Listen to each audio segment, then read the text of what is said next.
welcome to the Paper Snob. This is Tara. Today I'm working on 30 Days of Sketches with Christie's Beautiful Life Series 12. This is day number 9, June 9th. Today's sketch was designed exclusively for this hop by Jessica Finn Hill. And isn't that a beauty?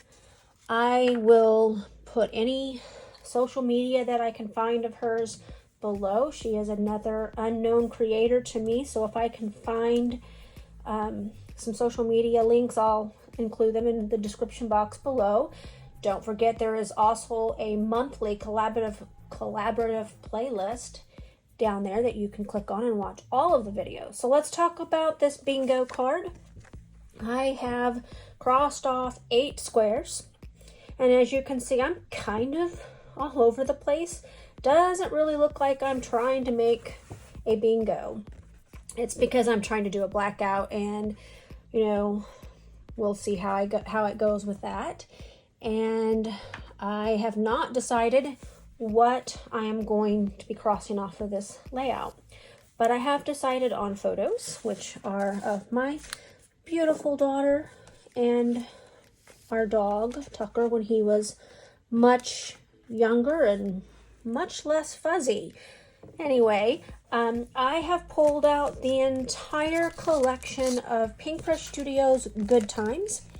I bought this last year and I have not cut into it, so thought now would be a great time to do it. I have also pulled in Pink Fresh Studios Chrysanthemum. I can't even say it. Chrysanthemum washi.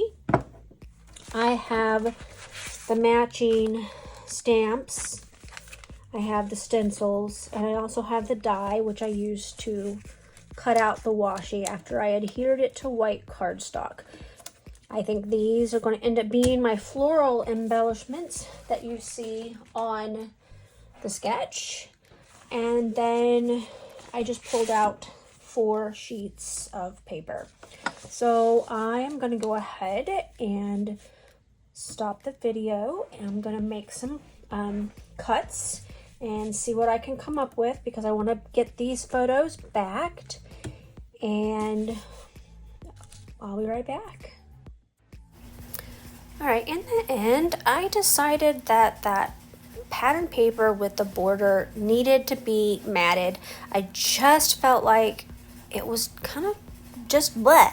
So I cut it down, I think 1/8 of an inch, or maybe it was 1/4 of an inch on each side, and then just used another pattern paper from the collection to mat it. I cut down that pattern paper with the borders, and I pulled out 3 that I thought that I would use. And I haven't cut them down to the size that I need those banners to be just yet, because I want to make sure that I don't cut them too long or too short. And all of those pieces, Miss Kristen from Scrappin' on the Fly does not need to worry. All of those pieces I put back in my collection pack so that I would still have borders for other layouts later. You should be proud of me, Kristen. I didn't toss them in the trash. So this is one of the little pieces from the cut apart sheet, and I'm just going to cut out this little moth, and I'm going to use it as an embellishment. I love doing that with cut aparts because I don't use cut aparts in pocket cards. I don't do pocket pages at all, and I'm getting to where it's harder and harder for me to use up pocket cards. I have stopped buying them, if at all possible. When they come in a kit, I'm kind of stuck with them, but that's fine. Anyway, so this I thought was a nice colored moth, and it would bring some of the colors from the banners up towards that top left corner of my layout.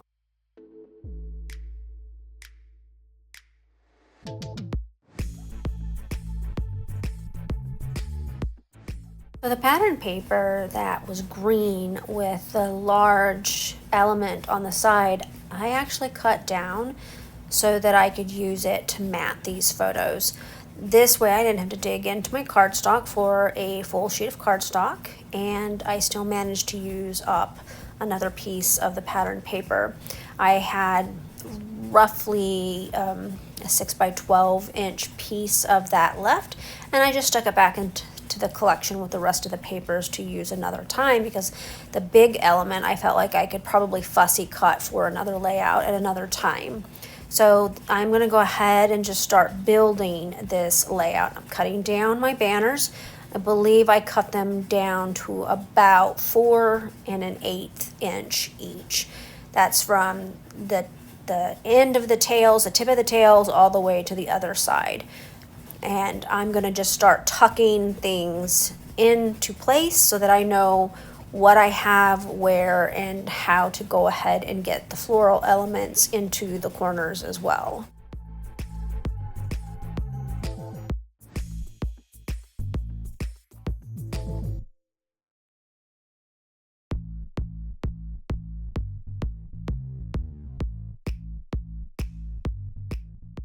So that journaling card is another one of the cut up pieces from the cut apart sheet, and I'm going to use my notebook edge punch, border punch, and I'm going to just create a little notebook edge there on the end to kind of just give it a little bit of texture and dimension. I'm going to flip up those little pieces. Sometimes I think that I might go ahead and tear them, but then I never do. I don't know why.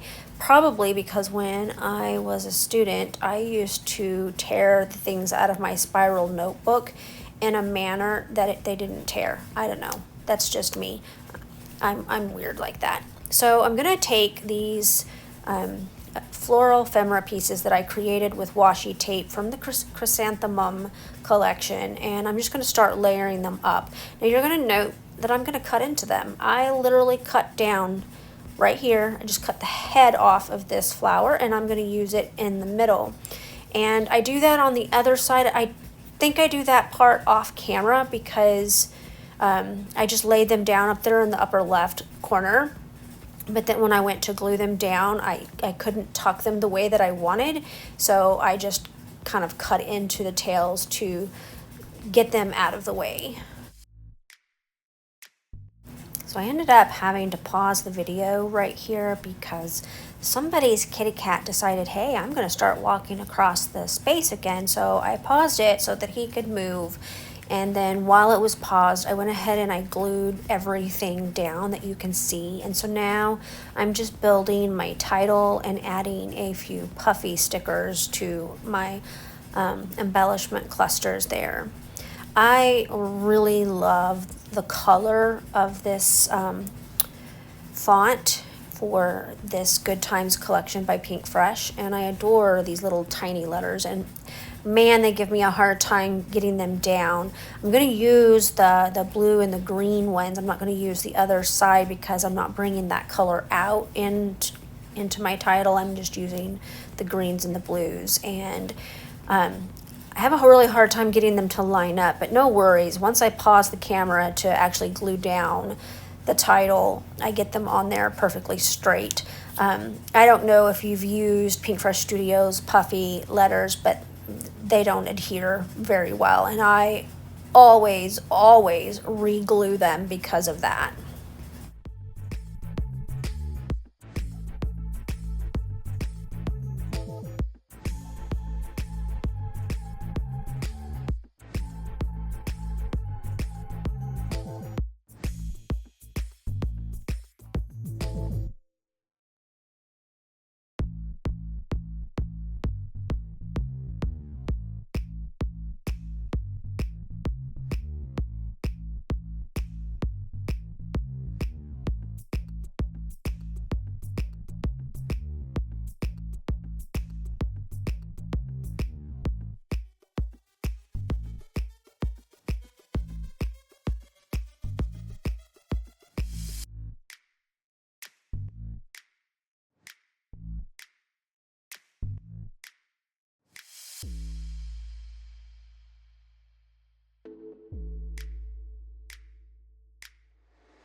So now that I've gotten the letters down in my title well enough, I'm going to start adding a couple of more puffy stickers and some enamel dots.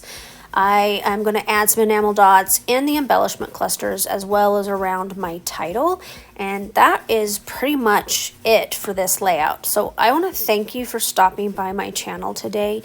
I know that you can get inspiration anywhere on the internet, and I really appreciate when you stop by, like, comment, and subscribe to my channel. If you have any questions or comments about this layout, just drop them below and I'll get back to you as soon as possible. Make sure that you check out my description box below for the playlist, as well as any social media links to the creators' accounts. She did a great job creating this sketch. Thank you. Bye.